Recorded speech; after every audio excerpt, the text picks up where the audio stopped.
नमस्कार विद्यार्थी मित्रांनो, कोपरगाव तालुका एज्युकेशन सोसायटीचे KB रोहमारे कला वाणिज्य व विज्ञान कनिष्ठ महाविद्यालय कोपरगाव आयोजित या ऑनलाईन लेक्चरमध्ये मी प्राध्यापक अभिजित वाघ पुन्हा एकदा तुमचे हार्दिक स्वागत करतो। विद्यार्थी मित्रांनो, यापूर्वी आपण मागणीची लवचिकता या संदर्भात सविस्तर प्रमाणावर माहिती देणारे व्हिडिओ पाहिले। त्यामध्ये मागणीच्या लवचिकतेचे प्रकार, मागणीची उत्पन्न लवचिकता, मागणीची किंमत लवचिकता आणि मागणीची छेदक लवचिकता या संदर्भात माहिती पाहिली। आजच्या या लेक्चरमध्ये आपण मागणीच्या लवचिकतेचे जे काही स्वाध्याय आहे त्या संदर्भात माहिती पाहणार आहोत। मागणीच्या लवचिकतेचा स्वाध्याय सविस्तर प्रमाणावर त्याची माहिती पुढील लेक्चरमध्ये आपण अभ्यासणार आहोत। व्हिडिओ संपूर्ण पहा। विद्यार्थी मित्रांनो, तुमच्या पाठ्यपुस्तकातील पहिला प्रश्न पहिला, खालील विधाने पूर्ण करा। त्यामध्ये पहिला प्रश्न दिलेला आहे, रेषीय मागणी वक्रावरील क्ष अक्षावर असलेली मागणीची किंमत लवचिकता डॅश डॅश आणि त्याचे पर्याय दिलेले आहेत। अ पर्याय 0, ब पर्याय 1, क पर्याय अनंत आणि ड पर्याय elasticity of demand is less than 1, म्हणजेच मागणीची लवचिकता 1 पेक्षा कमी। विद्यार्थी मित्रांनो, रेषीय मागणी वक्र आपण पाहिलं आहे की सरळ रेषेमध्ये असणारा मागणी वक्र जो य अक्षाला आणि क्ष अक्षाला स्पर्श करतो, अशा स्वरूपाच्या मागणी वक्रावरील क्ष अक्षावर असणारी मागणीची लवचिकता आपण पाहिले की 0 असते। त्यालाच आपण संपूर्ण अलवचिक मागणी असे देखील म्हणतो, म्हणून पर्याय आहे अ 0। दुसरा प्रश्न आहे, रेषीय मागणी वक्रावरील य अक्षावर असलेली मागणीची किंमत लवचिकता। आता आपण क्ष अक्षावर पाहिलं होतं की मागणी संपूर्ण अलवचिक असते। आता य अक्ष इथे पर्याय दिलेला आहे अ 0, ब 1, क अनंत आणि ड elasticity of demand is greater than 1। आता रेषीय मागणी वक्रावर काय होतं तर किंमत स्थिर आहे किंवा किंमत अल्पसा बदल झाला तरी मागणी मोठ्या प्रमाणावर बदलते, म्हणूनच त्याचा पर्याय आहे अनंत। पर्याय क्रमांक क अनंत लवचिक मागणी। तिसरा प्रश्न, क्ष अक्षास समांतर असलेला किंमत लवचिकतेचा मागणी वक्र। त्याचे पर्याय दिलेले आहे अ संपूर्ण लवचिक मागणी, ब संपूर्ण अलवचिक मागणी, क जास्त लवचिक मागणी, ड कमी लवचिक मागणी। आता समांतर असलेला वक्र त्याला आपण किंमत स्थिर असताना किंवा किमतीत अल्पसा बदल झाला असता मागणीत मोठ्या प्रमाणावर बदल होत असेल तर त्याला आपण संपूर्ण लवचिक मागणी म्हणतो आणि पर्याय आहे अ संपूर्ण लवचिक मागणी। चौथा प्रश्न, किमतीतील बदलापेक्षा जेव्हा मागणीतील बदलाचे प्रमाण जास्त असते तेव्हा असणारा मागणी वक्र। पर्याय आहे अ पसरट, ब तीव्र उताराचा, क आयताकृती परिवलयाचा, ड समांतर। आता किमतीपेक्षा मागणीतील बदलाचे प्रमाण जास्त असेल म्हणजे किंमत कमी बदलते आणि मागणी जास्त बदलते, म्हणून असा वक्र असतो पसरट स्वरूपाचा। त्याला पर्याय आहे पर्याय अ पसरट। पाचवा प्रश्न, ED = 0 हा अनुभव येणाऱ्या वस्तू। मागणीची लवचिकता बरोबर 0 असा अनुभव येणाऱ्या वस्तू। पर्याय आहे अ सुखसोयीच्या वस्तू, ब सर्वसाधारण, क जीवनावश्यक आणि ड अत्यावश्यक। आता अशा कोणत्या वस्तू आहे की ज्यांच्या बाबतीत किमतीतील बदलाला मागणी प्रतिसाद देत नाही, तर अशा वस्तू म्हणजेच जीवनावश्यक वस्तू। किमतीत काही बदल झाला त्या वस्तू जीवनावश्यक असल्यामुळे त्या घ्याव्याच लागतात, म्हणून अशा वस्तूंच्या बाबतीत मागणी अलवचिक स्वरूपाची असते, म्हणजेच ED = 0, म्हणून पर्याय क्रमांक क जीवनावश्यक। त्यानंतर प्रश्न क्रमांक 2, योग्य अर्थशास्त्रीय परिभाषिक शब्द सुचवा.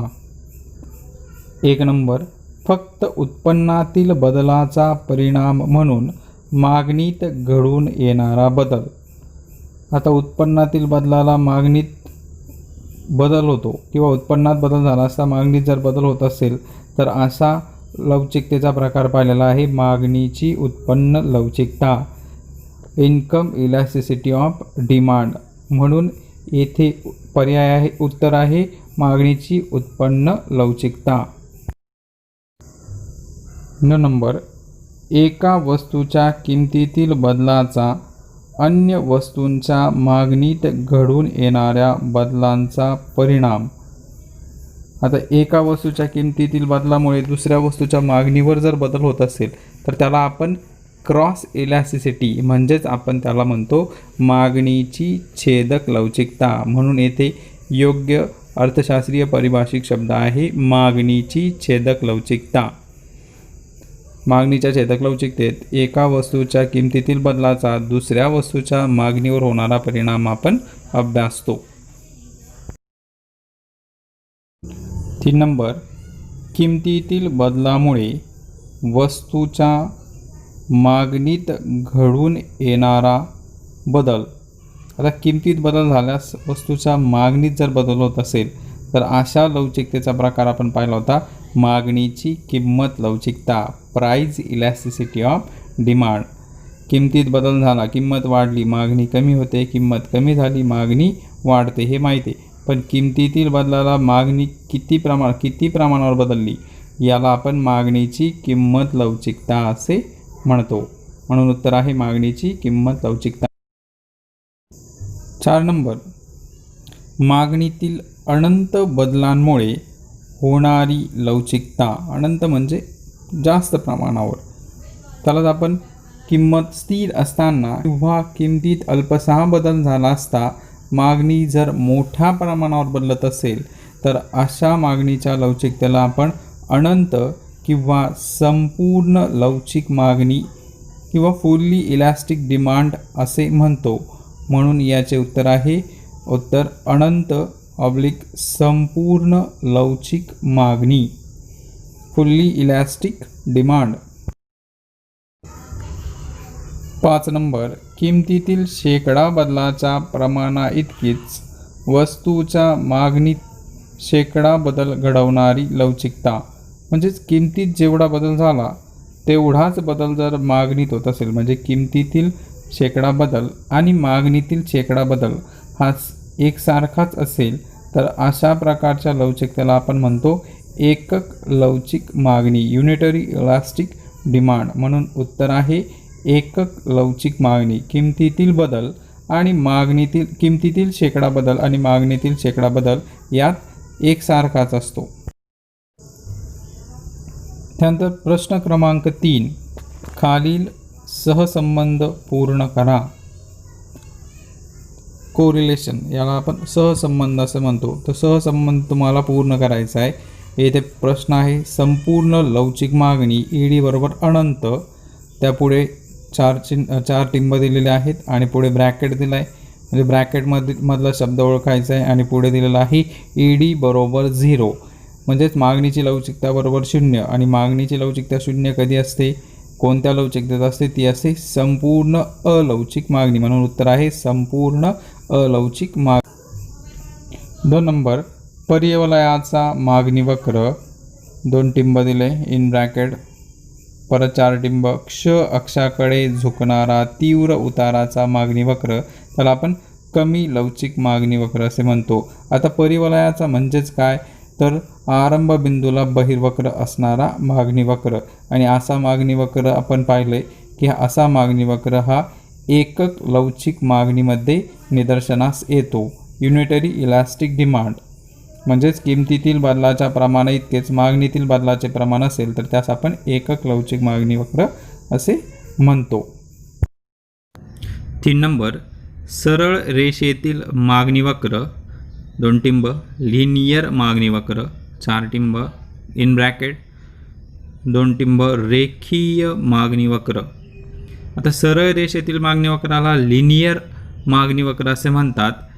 तर मग अरेखीय मागणी वक्र त्यालाच आपण नॉन लिनियर मागणी वक्र किंवा वक्राकार मागणी वक्र, जो मागणी वक्र आरंभ बिंदूला बहिर्वक्र स्वरूपाचा असतो, अशा मागणी वक्राला वक्राकार मागणी वक्र किंवा नॉन लिनियर मागणी वक्र म्हणतात. म्हणून उत्तर आहे नॉन लिनियर मागणी वक्र. 4 नंबर, पेन आणि शाई 2 टिंब ब्रॅकेट 4 टिंब चहा कॉफी आणि त्या पुढे दिलेला आहे पर्यायी वस्तू. चहा आणि कॉफी या पर्यायी वस्तू आहे, म्हणजेच चहाला पर्याय कॉफी आहे, म्हणजे एक वस्तू घेतली दुसरी वस्तू घ्यायची आवश्यकता नाही. दोन्हीपैकी एकाच वस्तूची तुम्ही निवड करतात. पण पेन आणि शाईच्या बाबतीत पेन घेतला शाई घ्यावीच लागते, म्हणजे एक वस्तू घेतली तर दुसरी वस्तू घ्यावीच लागते. मग अशा वस्तूंना आपण म्हणतो पूरक वस्तू. पेन घेतला शाई घ्यावीच लागणार, गाडी घेतली पेट्रोल टाकावेच लागणार, म्हणून या वस्तू आहे पूरक वस्तू. 5 नंबर, गुणोत्तर पद्धत मागणीची लवचिकता. आता गुणोत्तर पद्धतीचं सूत्र दिलेलं आहे. मागणीची लवचिकता बरोबर मागणीतील शेकडा बदल छेद किमतीतील शेकडा बदल. पुढे 4 टिंब दिले आणि पुढे दिलेलं आहे ब्रॅकेट बिंदूची मागणीची लवचिकता बरोबर मागणी वक्रावरील बिंदूपासूनचे खालील अंतर छेद मागणी वक्रावरील बिंदूपासूनचे वरील अंतर.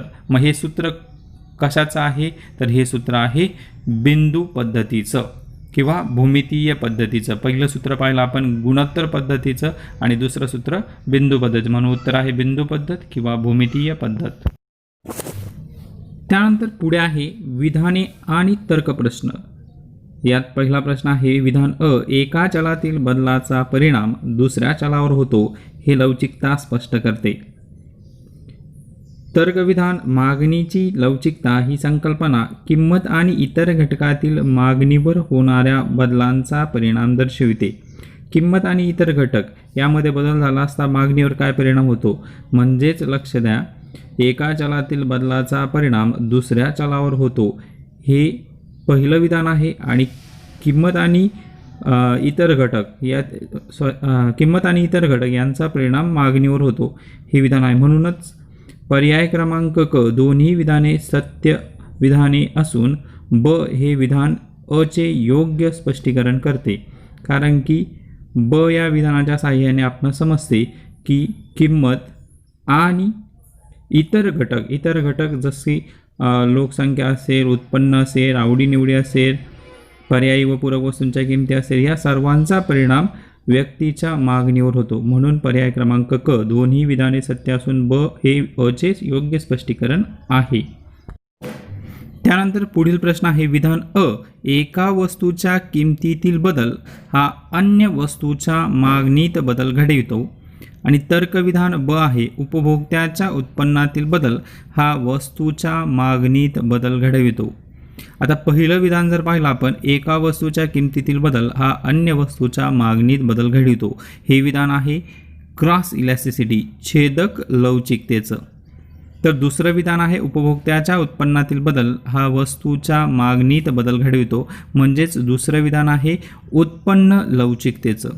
दोन्ही विधाने सत्य आहे, परंतु पहिलं विधान छेदक लवचिकतेचं आणि दुसरं विधान उत्पन्न लवचिकतेचं असल्यामुळे पहिलं विधान आणि दुसरं विधान यामध्ये दुसरं विधान हे पहिल्या विधानाचे योग्य स्पष्टीकरण देत नाही. म्हणूनच याचा पर्याय आहे पर्याय क्रमांक ड, दोन्ही विधाने सत्य विधाने असून ब हे विधान अ चे योग्य स्पष्टीकरण देत नाही. पहिल्या विधानाच्या सहाय्याने तुम्ही छेदक लवचिकता या संदर्भात माहिती मिळवतात, तर दुसऱ्या विधानाच्या सहाय्याने तुम्ही उत्पन्न लवचिकता, उत्पन्न वाढले मागणी वाढते, उत्पन्न कमी झाले मागणी कमी होते, याचे स्पष्टीकरण मिळवतात. त्यानंतर तिसरा प्रश्न आहे विधान अ, कमी लवचिकतेमध्ये किमतीची लवचिकता 1 पेक्षा कमी असते. आणि तर्क विधान ब आहे, किमतीतील बदलाच्या प्रमाणापेक्षा मागणीतील बदलाचे प्रमाण कमी असते. आता पहिल्या विधानात तुम्हाला सांगितलं आहे लेस इलॅस्टिसिटी, कमी लवचिकता. मग कमी लवचिकतेमध्ये किंमत जास्त बदलते, परंतु त्या प्रमाणात मागणी कमी बदलते. आणि तेच सांगितलं आहे खाली, किमतीतील बदलाच्या प्रमाणापेक्षा मागणीतील बदलाचे प्रमाण कमी असते. म्हणूनच याचे उत्तर आहे क, दोन्ही विधाने सत्य असून ब हे विधान अ चे योग्य स्पष्टीकरण देते. कमी लवचिकतेमध्ये किमतीची लवचिकता 1 पेक्षा कमी का असते?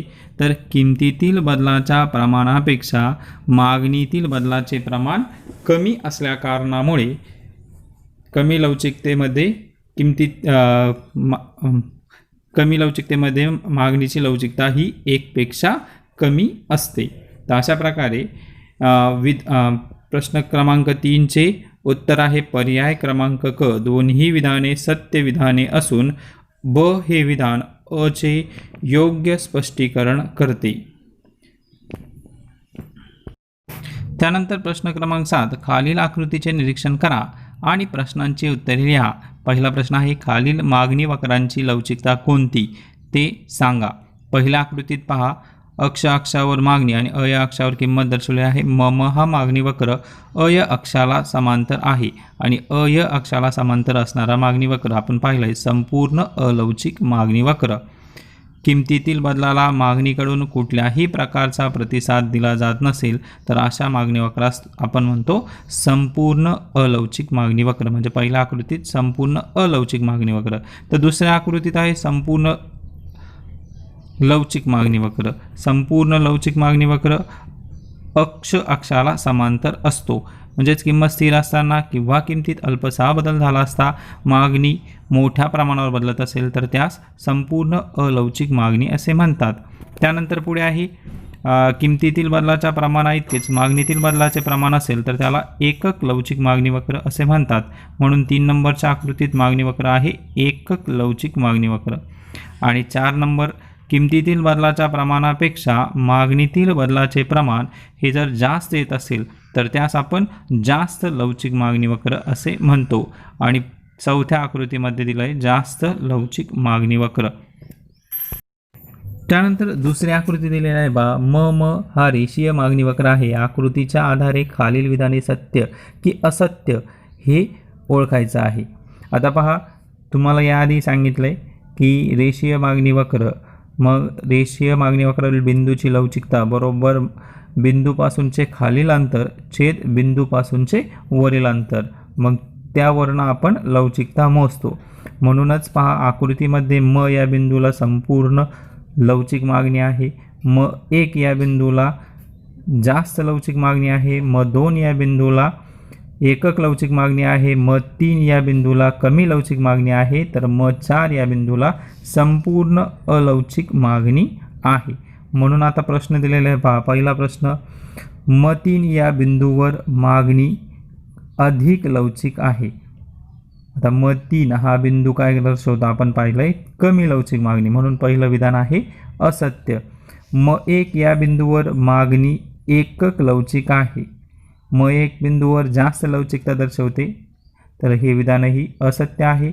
म2 बिंदूवर एकक लवचिक मागणी दर्शवली जाते. त्यानंतर तिसरे विधान आहे, म2 या बिंदूवर मागणी कमी लवचिक आहे, म2 या बिंदूवर मागणी एकक लवचिक आहे, कमी लवचिक कुठे आहे म3 वर, म्हणूनच हे विधानही असत्य आहे. आणि चौथा प्रश्न आहे, म या बिंदूवर मागणी संपूर्ण लवचिक आहे, म या बिंदूवर मागणी संपूर्ण लवचिक आहे, म्हणजेच म बिंदूची मागणीची लवचिकता बरोबर अल्फा येते, म्हणूनच अनंत लवचिक मागणी म या बिंदूवर दर्शवली जाते, म्हणून हे विधान आहे सत्य.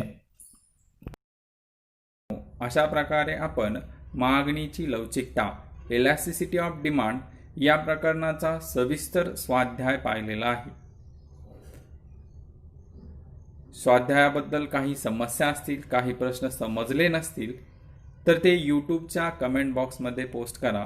सर्व विद्यार्थ्यांनी हा स्वाध्याय आपल्या वहीमध्ये लिहून त्याच्या PDF तयार करून तुमच्या Google क्लासरूमवर पोस्ट कराव्यात. त्याचप्रमाणे लेक्चरमध्ये काही समस्या असतील तर त्या देखील Google क्लासरूम आणि YouTube या दोन्हींमध्ये पोस्ट करा. लेक्चर आवडल्यास लाईक, शेअर आणि सबस्क्राईब करायला विसरू नका. यापुढेही अशाच स्वरूपाचे लेक्चर तुम्हाला दिले जातील. सर्व विद्यार्थ्यांनी काळजीपूर्वक लेक्चर पाहिल्याबद्दल धन्यवाद.